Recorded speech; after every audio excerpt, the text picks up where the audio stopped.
Hi everybody, Mark Cleghorn here in the studio with the Academy, and today we're talking high key photography. What we're trying to do over the next 20 minutes plus is to explore the perfect setup for high key photography, whether you're studio based or you're working kind of on location in an environment of offices or whatever. We're going to start off with a 3-light setup for head and shoulders. However, we're going to progress to a full length, and then we're going to move into a portable element and things. First things first, the equation for high key is 2 stops brighter the background than the working aperture. So in other words, we're working with a big softbox today. Inside is an Elinchron flash. We've metered it from it to me to give me f8. Now don't worry, I'm going to show you how to meter today as well, because we're basically setting things up from scratch. We're doing 3 different setups, okay? So I've metered with the meter towards the actual light source to give me a working f8. And if that means I need 2 stops brighter on the background, when I meter the background itself, I need to be able to get to the likes of an f16, okay? So that's what we're going to create. Now, the first part is head and shoulders. I'm tethering into kind of the laptop as such. We just make it nice and easy today because we don't have a model, so you just got me. Yes, I should have worn a white shirt to make me look thinner on a white background, hey ho. But what we're going to be doing is basically just triggering the case air to take the remote photograph, and then we'll see that live up on screen and things ready. So if we're working with head and shoulders though, as the first shot is, I could pretty much get away with it with just the 1 light source as the key light and another light as the background light. We only need 2 lights when we're going to create the full length, which we'll do so soon. So let's take a quick shot. Air sits at me and I'm going to look big. Okay, so there's our first shot.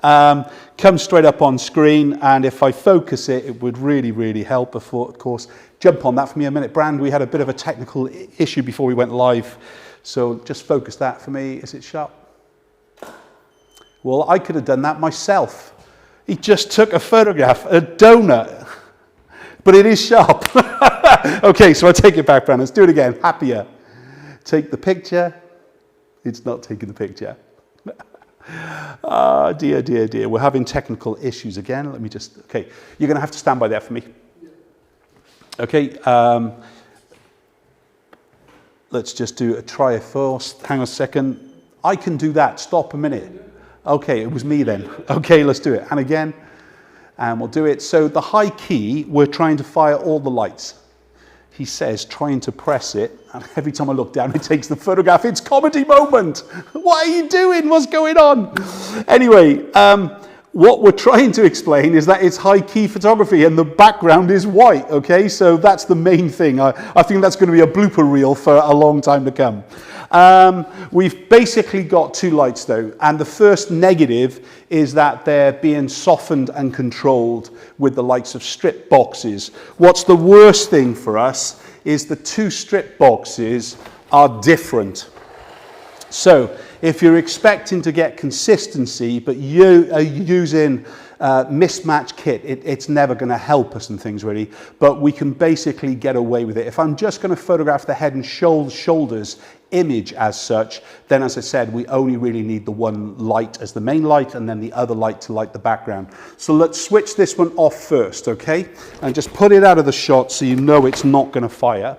And now what I need to do is basically get this one to do the job and light behind me. Now, obviously, if I'm shooting an individual image, it would be in a vertical photograph. So let's just twist around to here to begin with. We'll zoom in, focus in just on the middle for now, because fingers crossed that's where I'm going to be. And in the same way now, if we just go into the sea, let's hope we don't have another comedy moment. Take the photograph, fingers crossed it's sharp.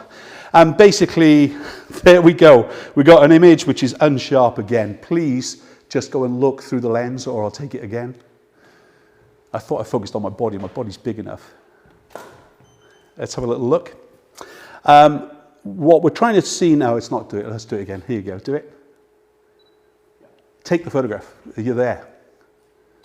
Excellent. Who said that robots are going to replace us? I could have done the live view and things.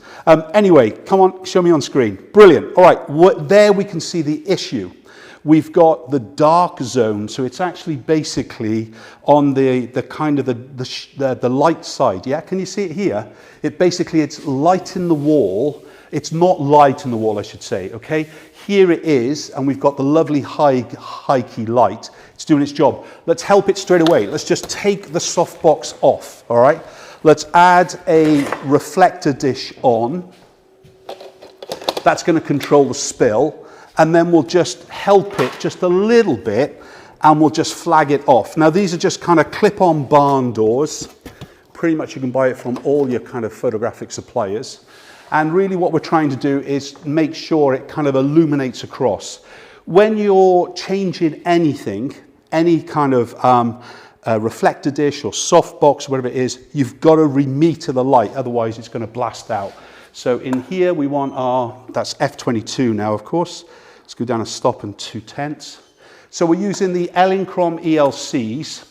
They're connected into my meter, which is a Sekonic Lightmaster Pro. Brandon, can you just go back onto that again, just in case? I just want it to work, please, if you don't mind. And so I'll look happy again, happy days. Take it. Brilliant. So fingers crossed that's going to come up. And what it's going to do now is allow some of that light more to spread across the background. Can you see it? So I didn't change the aperture or the power of this light, the main light source. Yep, I didn't change this one at all. All I did was basically allow this light to spread more. Remember, everything that we do photographically is about controlling light to make it either softer or crisper or sharper, whatever we're doing, as well as actually control its spread. So if we want light to spread, let it spread, so take something off and then actually just add something else into control there. So as I said to you, we can get away with just one light there. What I would do though, probably, is just lower it down just a little bit in height, so it lights the bottom corner, and then basically let's try and take the same shot again. I'll try and do it remotely again. Brilliant.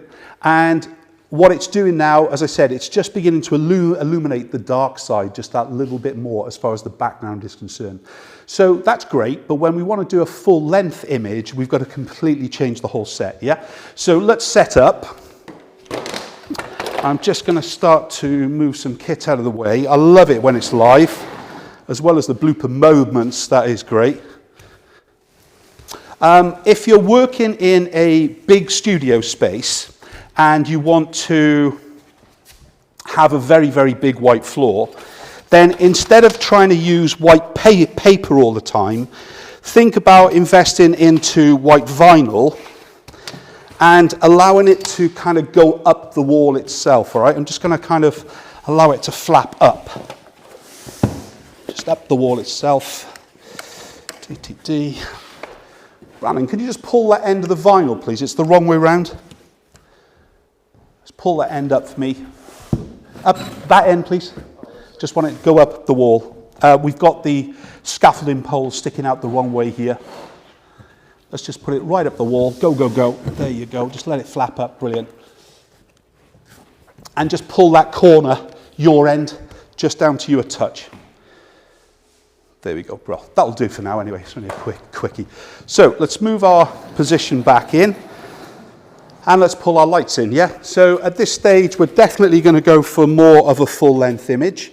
Means that I'm going to just lower this light source down a touch more. As it's a white background, I technically could direct the light now down towards the floor more. If it was a coloured backdrop, we could never do that, of course. So if we're using coloured paper, and the reason being, as soon as we direct light down onto an angle, it's basically then going to bounce a cast back up again. All right, so let's switch that on. Just putting on the other ELC. And of course, at this stage, we're going to be lighting up a much, much bigger surface area here. If we want things to light onto the floor, we need to allow it to spill onto the floor as it bounces off. The same equation is going to work, all right? In other words, we need it two stops more on the background than we do on the actual person. So the first one to check on is this light source, yeah? So this is my group 1. We'll meter that one. It's perfect f8 still. All right, I'm not sure if we can cheat on the camera there. Can you see it? So I just want to show you it's real. All right, that's f8. Let's work on the background lights. Now, when you meter in the background, you want to do it about halfway between the actual light source itself. If you've set 4.84. If you set them both on the same group, we have to individually meter them down. Perfect. Perfect, I think. 16, that's 1, 2 downs. 2/10 down there. Always flash twice. My woodwork teacher, Mr. McCreary, in school said, Cleghorn, if you measured twice and cut once, you'd get the job done. So I've always followed Mr. Creary's advice, so thank you very much. Right, let's go to the horizontal image. Brandon, be aware you might need to be a photographer a minute. Let me just lower this down a touch. We'll zoom out. I'll just focus on the tripod just for a minute. And then we'll refocus with a back. There we go. So, do you want to just focus on me there, please, Bradman? Please, just to check it is. Brilliant, thank you. So, what we're now doing is giving ourselves a much bigger job, okay? So you can see already there's some slight muck on the actual floor. And if you go and watch our film where we're showing you how to quickly fix the floor, especially for the full length images, really help. If I was having to do big groups of photography, we'd have some floor lights on, but this is so we can work in a normal studio space about 4 meters wide to actually create a big group shot as well with it. So what we've done is got a perfect light from behind. Let me just drop into bridge for 1 minute.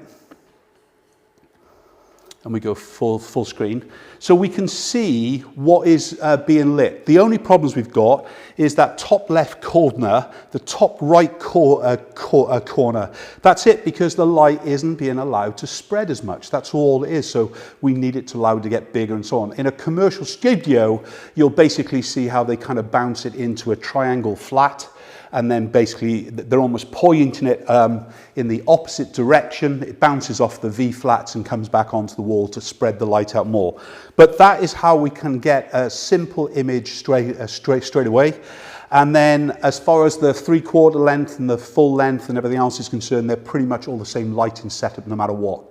The only thing to remember is when you're photographing and they're laying or sitting or squatting on the floor, drop the camera height down as well, because by doing that you will completely clean up the floor straight away because of the angle of reflectancy. Remember, as the light kind of hits a surface and bounces off it, it increases its intensity if it's reflective. So the moon bouncing off a puddle will basically increase its intensity of light as it comes towards us, in exactly the way that the sun bouncing off a bride's dress at an angle will increase its intensity and burn out. So it's a guaranteed equation that we can really work with. So this is the key thing. And remember, when we're working with soft boxes to illuminate a big group, don't angle it towards them if possible. Use that feather technique that I've shown you time and time again. But what we just did there was be able to set up from a 2 light kind of head and shoulders image straight into a fuller length kind of photograph no matter what. Right, let's go into a 2 light setup now, but you are using the likes of a highlight. So my main light source is basically going to move into a new position. I'm going to take this light off its kind of way that it's been used for now. So in other words, we're going to just take off that clip-on barn doors. And if you're wondering what the clip-on barn doors are, it's basically, it's a little piece of metal, but you could make these out of card and spray them black. And that's just like a bulldog clip on the back with it and things. We'll take questions on that later if you want. Remember, we are live, so please feel free with questions. Right, I need to pop this into the highlight itself. And before I do that, in fact, I've got to do a little bit more work because I need to get rid of this vinyl. We usually have the vinyl to kick out from the right. Let's just push that away a minute. And we're not going to use this light here, so we can get rid of this one. And we'll switch that one off as well.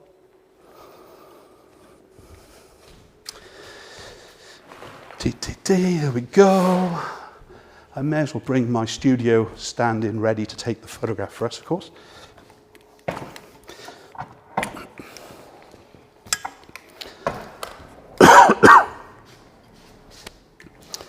So do the same thing. This time we're going to just put the vinyl out. We'd usually use a bit of gaffer on the front or a weight bag. Can you do that for me a minute? Excuse, I need a drink. Hang on a second. Can you just tag that down for me? Is that all right, mate? Thanks.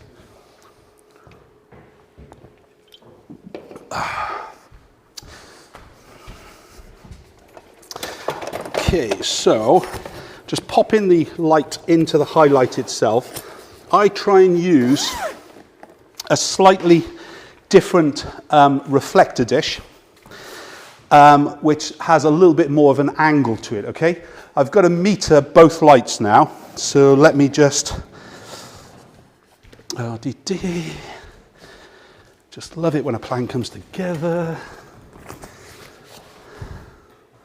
Sorry if I'm cutting off your camera angles, buddy.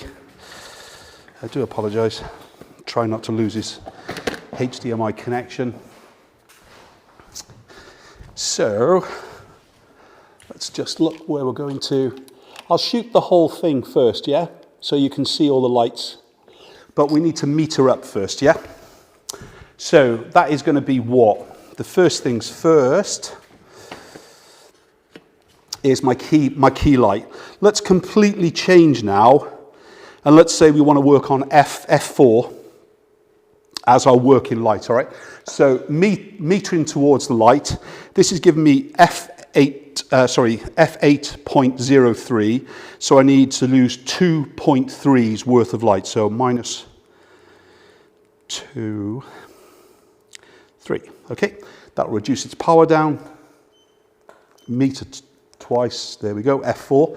I'll come up just to prove that we just did it.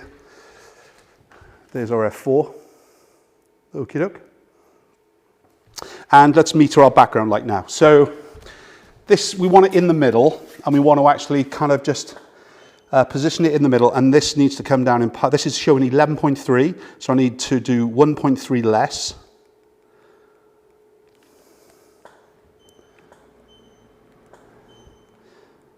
Three more.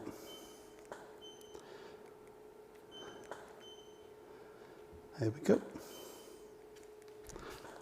Right, so Brandon, I will need you either on the camera or in place here, whichever you want for a minute. So, do you want to stand by there for me a second? I'll put the camera in place and then just where I was.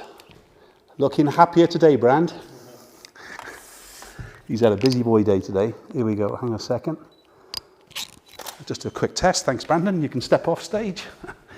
Let's get that up on screen, shall we?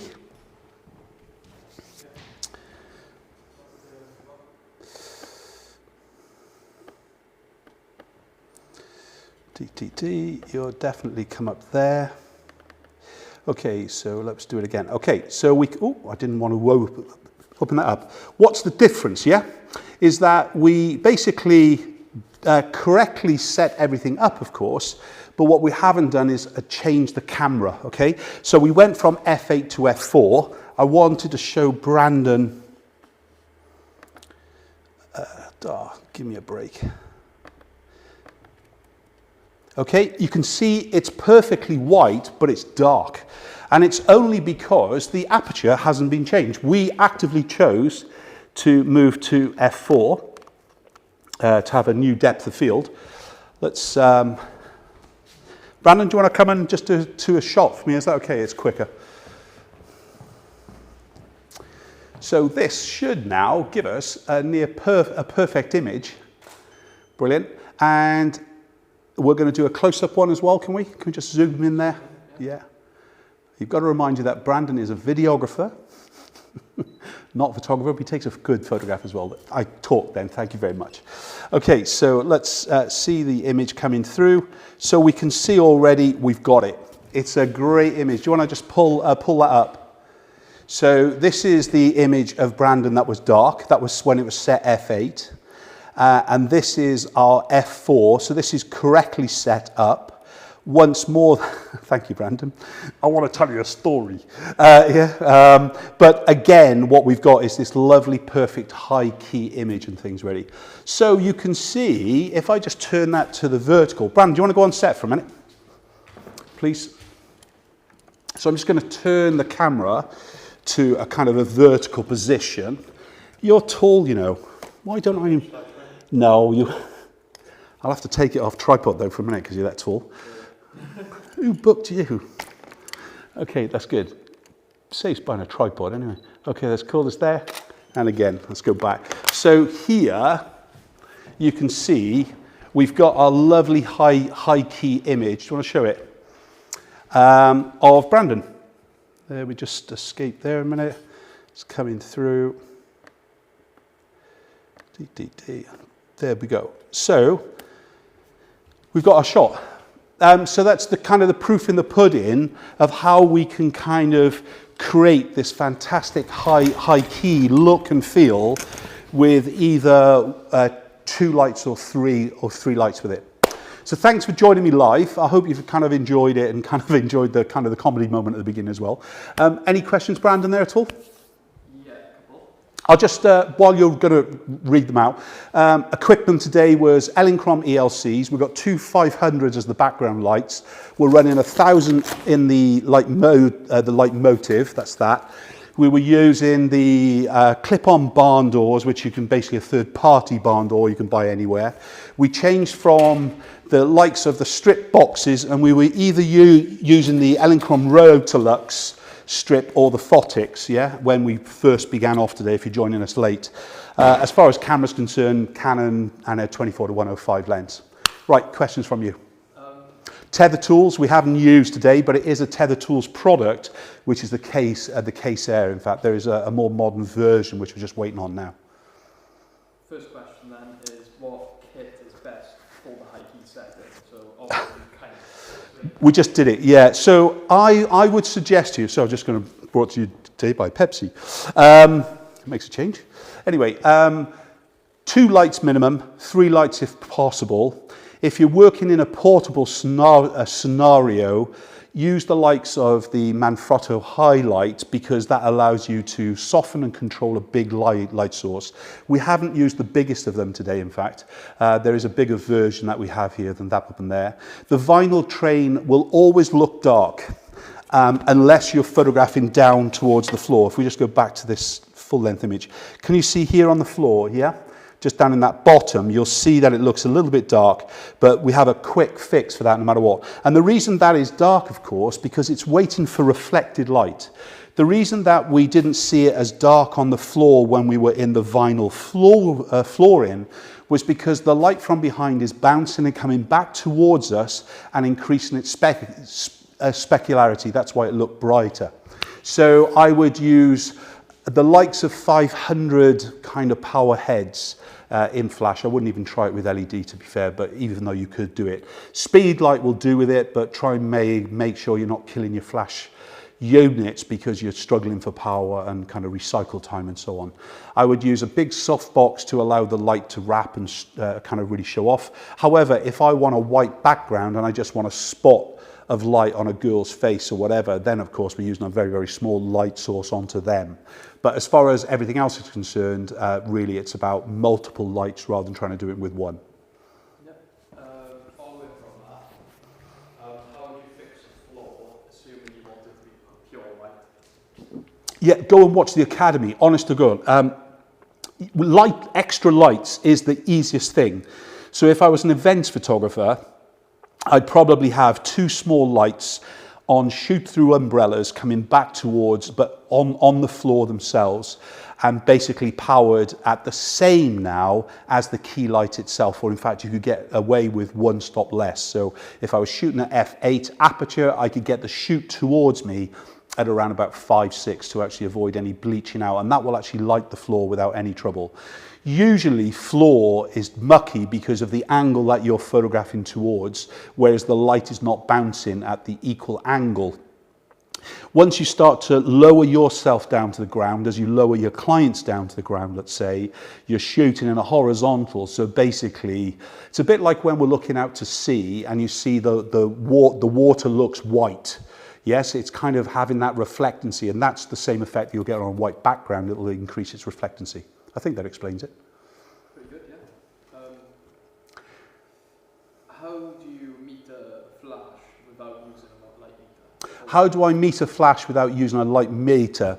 The first things first is basically don't rely, if possible, on the back of the camera. Try and actually shoot into a laptop and then kind of measure the background lighting as such, using the white picker and things like that. It's going to be a lot more work or guesswork. I'm all about consistency, and obviously the more advanced you are in the world of photography, you won't need to ask me that question.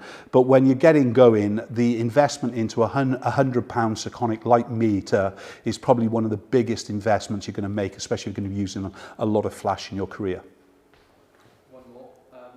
Somebody said it's probably a silly question, but they're asking because they don't know. Is there a specific reason why you use warm light? Okay, so they said it might be a silly question, but they got to ask it because they don't know the answer. And the question was, is there a reason to use warm light? Yeah. So why does the image look warm? Oh, okay, so why does the image look warm? It would be the same way as in years ago, you chose your film to suit your style. So if you were a neutral photographer, you went for a grayer, bluer, a neutral color like a Kodak film. If you were going for something with more contrast and color, you would shoot in the likes of a Fuji film, which would give you a lot more kind of vibrance there. And in the setup that I'm showing you, you're seeing the camera set as a picture. So it's standard mode, in other words, so it's not set on landscape or whatever. If you fiddled around with your camera setup, you'll know that as you shoot different setups with it, it'll slightly increase the contrast as well as the color. As far as the white balance is concerned, warm it shouldn't be, but cold it definitely shouldn't be.